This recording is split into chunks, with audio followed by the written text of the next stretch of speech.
Hello, my name is Taylor. Today I'm going to be showing you how I make plugs for my ears. The material I'm going to be working with today is water buffalo horn. I'm going to do my best to use techniques that are very simple. I have got a borrowed workshop here, which is quite a luxury, and a bunch of every tool I can think of, but I'm going to make an effort to show you how I do it with simple stuff, just like a basic saw, sandpaper, file, things like that, so it's something that you could easily do at home and create some really, really wonderful jewelry. What I'm working with today is water buffalo horn. This I actually purchased on a recent trip to Vietnam, and before anybody starts complaining, this is 100% legal, 100% sustainable. Water buffalo are not an endangered species. This went through U.S. Customs, and so yeah, this is totally cool. As you can see, the water buffalo, it's hollow right up here at the top, so it's really only solid about from here down. So the first thing I'm going to do is cut this and get a nice solid chunk, what I call a blank, just a good solid blank to work with, where I'll start shaping the final product.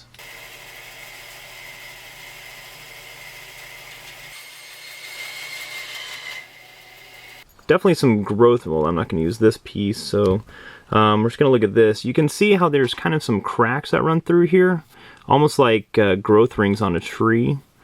So you really want to avoid working those into your final product, because that's going to make it real tough to work with. It can make it chip and fracture very easily, so it's many times I've worked for an hour or two whittling it down so close, and then when I try to make a final tweak, it'll just snap the whole thing, and that's not very much fun. So what you want to try to do is find the most solid piece to work with. So now here's another plug that I've made out of cattle bone, and as you can see, I did a little obsidian inlay into the front. So this is about what size I wear. It's a 2, about 6 millimeters. So what you want to do is just kind of use that as kind of a rough guide. So you can see this fracture kind of comes up here. And then we got this other bigger one that runs kind of through here. So it looks like there's a nice spot of real solid horn up at the top.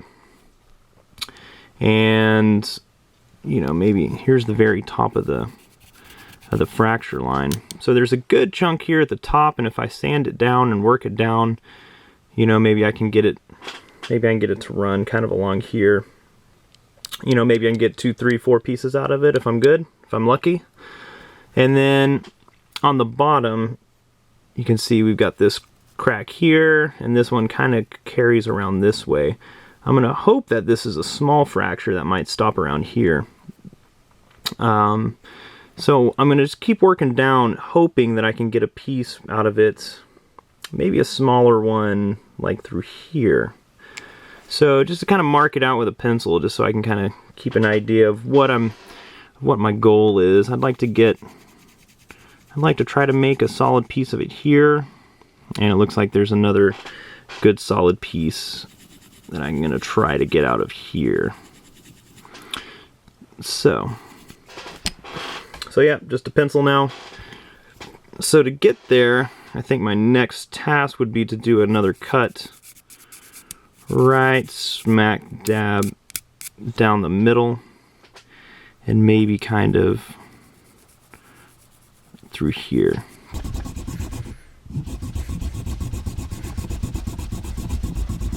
So I went ahead and finished that first cut on the bandsaw. I was just showing you how to do it with the handsaw just for reference. Now this is a good thick piece. This is still probably going to be usable for something. I might be able to get 1 or 2 out of that. But this is the big piece that I was really interested in working with.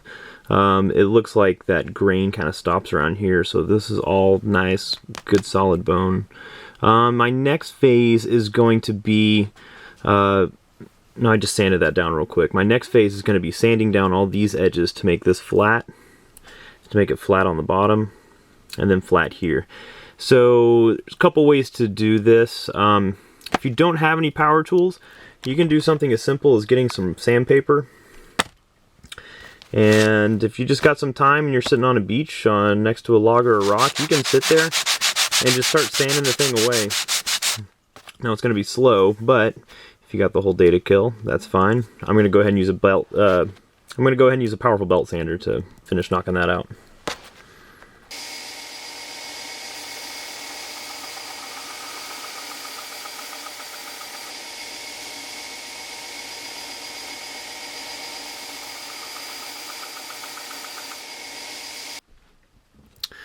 Okay, what I've got now is that same piece of horn that I've whittled down almost to a rectangle, but I made sure to leave myself, you know, some of these extra pieces just so I have a little bit of room to work with. So, an easy way to try to figure out what spot you want to start using is to put a plug down and trace it. However, if you want to be a little bit more precise and you have something like this laying around, what I do, I just try to find the exact size that my particular plugs fit through. So that fits through that 9/32 pretty snug. But what I'm going to do is go a couple sizes bigger, just so I have some more room to work with. I can always whittle. It's just like a haircut. You can always cut off, but you can never add to it. So what I'm going to do is I'm going to take this 11/32. I'm going to try to find the best chunk that has the best material in it. So probably up in this corner. Let me put a little bit more light on that. So I'm going to use the part with the most material. So most of this up here, and then just trace your line.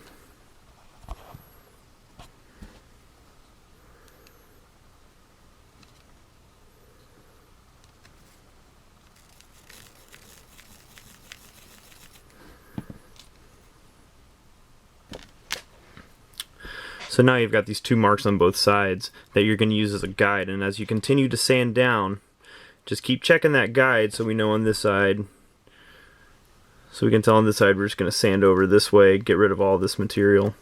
But we need to be careful and start sanding it down closer and closer towards that line.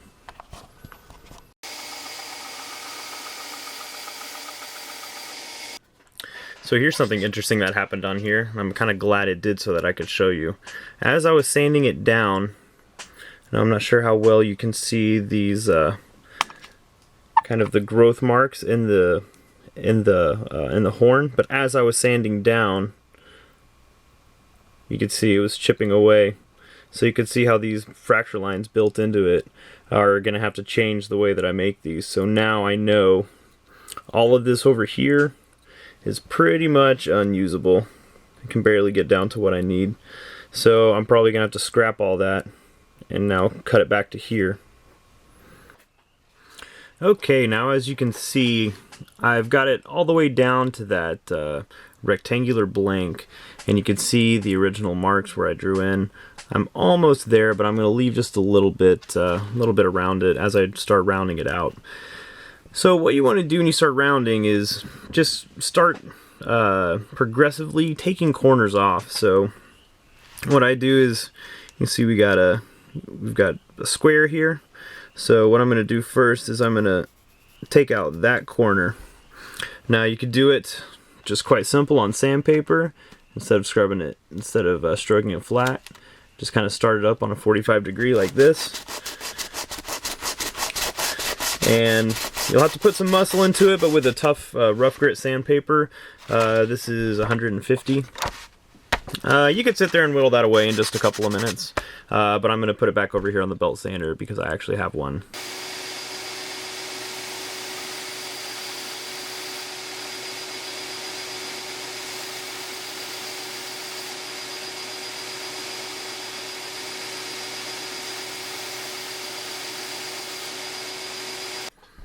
Okay, as you can see, I worked it down to a very roughly formed octagon.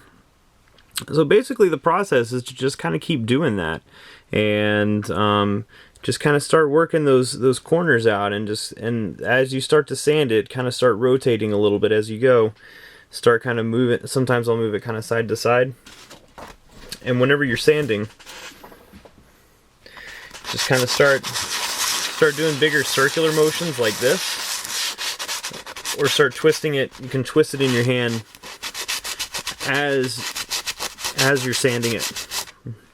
So you want to slowly try to really start rounding out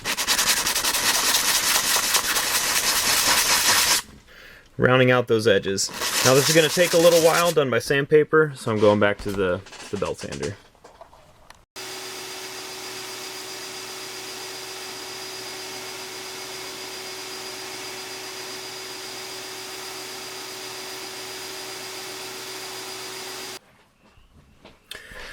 So our next step is going to be, so we have our cylinder. You can see the pencil mark. I don't know if you can see that, but you can see the pencil mark is just the trace outline of it is there. So it's pretty much a perfect circle. And an easy way to tell as you're doing this process is just get like a flat surface and just kind of roll it against it. And if it's rolling weird, you can usually see where the lumps are. So use that as a guide to help check and make sure it's round. I don't have a lathe, so this is my improvisational technique. So the next step, putting the flares in. You can see it's not a perfect cylinder. These kind of have that hourglass shape so that they stay in your ear. So what I want to do is I want to measure how long my original plug is. And again, this is the 2mm one that I've made before, or you can just use one of the plugs that you already own, bought off the shelf. I'm going to measure it up here. I'm going to see it's just about 14mm. So that plug is 14mm long. Now I'm going to measure the long one, and that one's just about 56mm. So I can effectively fit 3 of these on here, but no more. So to space these evenly out so I can work on them easier, I'm just going to take 56 divided by 56mm for this, divided by 14 for this, and I'm sorry, divide it by 3 because I'm going to get 3 in there. So what I'm going to do is I'm just going to take the length of this, which is 56. I'm going to divide it by 3, which is the number of plugs that I'm going to make, and that gets me right around 18mm, 18.5. So what I'm going to do is just mark out here 18.5mm. There's going to be one. Then another 18.5mm. There's going to be another one. So now I've got this divided into thirds, and I'm going to start making my plugs out of it. So what I've done here is I've gone ahead and actually taken that blank that I made and chalked it up into a drill bit, and I'm going to set it on a low speed so it can slowly turn, almost like a little lathe. While I'm turning it like that, I've got one of my best friends, the Dremel, and it's a sanding bit, and if you can see, it's round, and it's almost the exact same angle that I need to make that kind of hourglass shape. So what I'm going to do with this, as I'm turning it, I'm going to start sanding it down here in the middle, in between those lines that I made.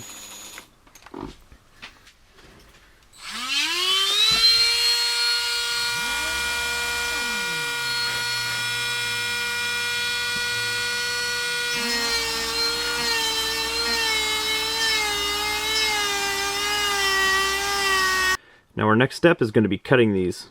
So you can see the lines here where we're going to cut them into each individual piece.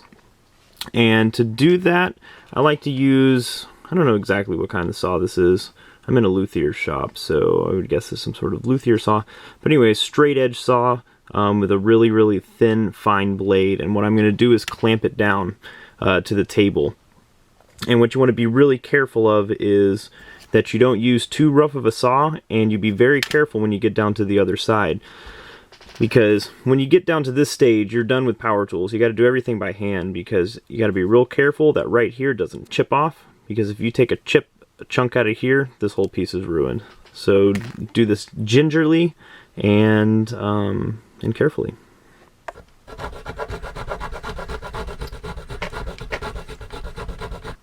So I just cut them, and I've got my original right here.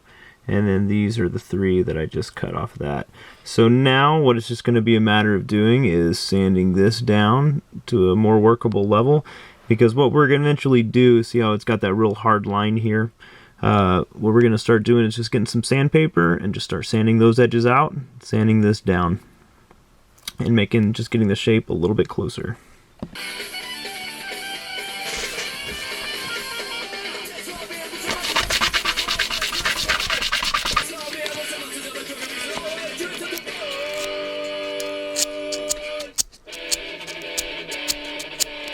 I'm going to hit it one more time. This is 400 grit sandpaper. This is pretty much the finest stuff that I've got. I'm just going to cut it into small pieces and kind of use that same technique I've been using. Now after you've got them all nice and sanded up, just a trip to the buffer and we'll get this thing shining up pretty.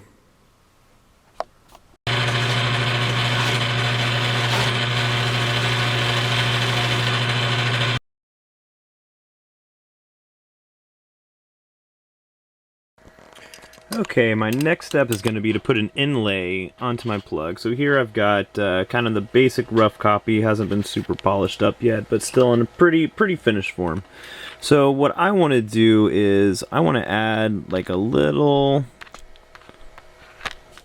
what I want to do is add a little inlay right there on the top. Now this is abalone. You can get this at pretty much any arts and crafts store or a guitar repair supply catalog. So I'm going to lay that in just like that. So what you want to do, get your piece of abalone. This is a little sizing chart here. This is just going to help you figure out exactly what size that you're going to need. So you can see that this is a 1/8, doesn't quite fit in there, but that 5/32 fits in just perfect with no room to spare. So what you're going to want to need is, you need, this is a 5/32, so this is a 5/32. Now this is a brad point bit. See, it's got that extra little thing at the end for grabbing onto the wood. That's that's really going to help you make a lot cleaner cut whenever you do the inlay. So, alright, so I've got my plug here in this clamp. And now I always recommend you do a few practice drills first, because this part can be pretty tricky. So what I'm going to do, first off, I'm just going to put this sizing thing on. It's got these nice crosshairs on it, so it's just going to help me find exactly where the middle is. So I'm going to put a dot right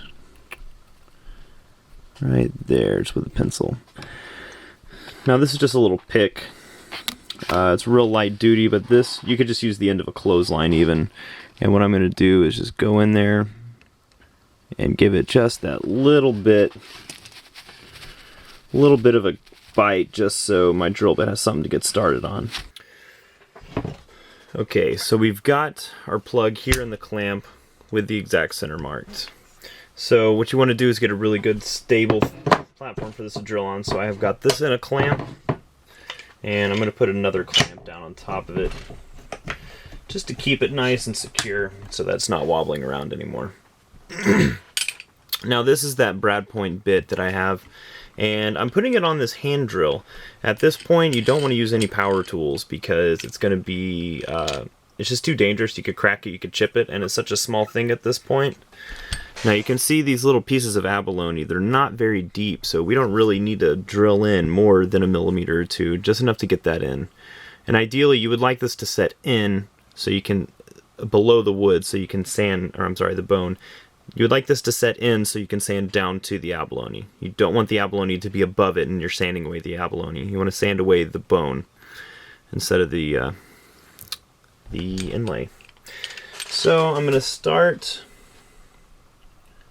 with just the little, I'm going to get that brad point in, and I don't like using the handle because it just produces too much vibration, but instead I'm going to put a lot of down pressure on the handle, and I'm going to slowly start turning it just so that I can make sure that I'm directly center. Sometimes I'll turn it like this.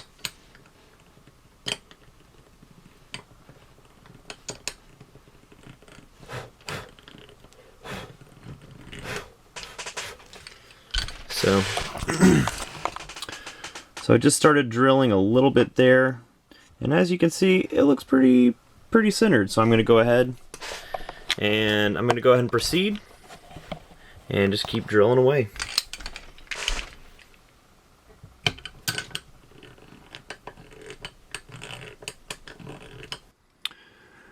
Okay, I just finished drilling. You can see that hole came out pretty well. It's nice and centered, and it's just, you know, just a little bit deep. It's only, you know, just about the thickness of a pencil lead.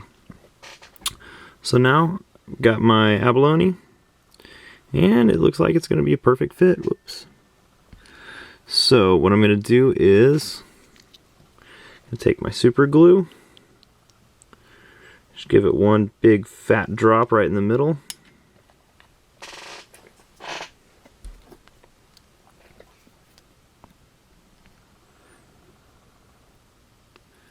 Set the abalone in, and just give it a little tap.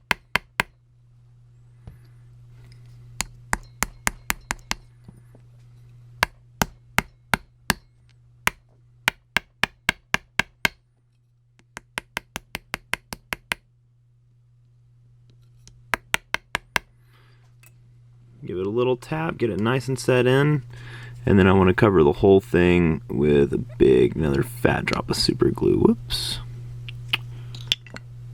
Don't let that happen. So I want to cover the whole thing with a big, nice, even coat of super glue. Now it gives it that nice gloss now, but that super glue is going to dry. And what you're going to want to do after this is with the real fine sandpaper, you know, like some 300 or 400 grit or even finer if you got the time and effort. You want to let this glue set for at least, at least a couple hours. Make sure it's good and set in there. And then afterwards, you're just going to sand the whole thing down. So all the glue is gone on the surface. And you can sand down to the abalone. It's fine to sand it with a fine grit. And then we're going to go back to the buffing wheel, buff it up, and that should be just about it. I'll show you this guy when it's all finished. So I had another quick sanding and then just a final buffing, and here are the finished plugs. See that that abalone shines up real nice. You want to make sure you sand all the glue off of it and sand it right down to that abalone, and get that nice kind of hourglass shape to it. So overall, I'd call these things a success. And, feel free to experiment with different techniques however you like them. I kind of like mine rounded up on the end. With some of my plugs, I'll just kind of chop them and leave them flat. So, play with it. They're yours. Make them your own. And I hope you learned.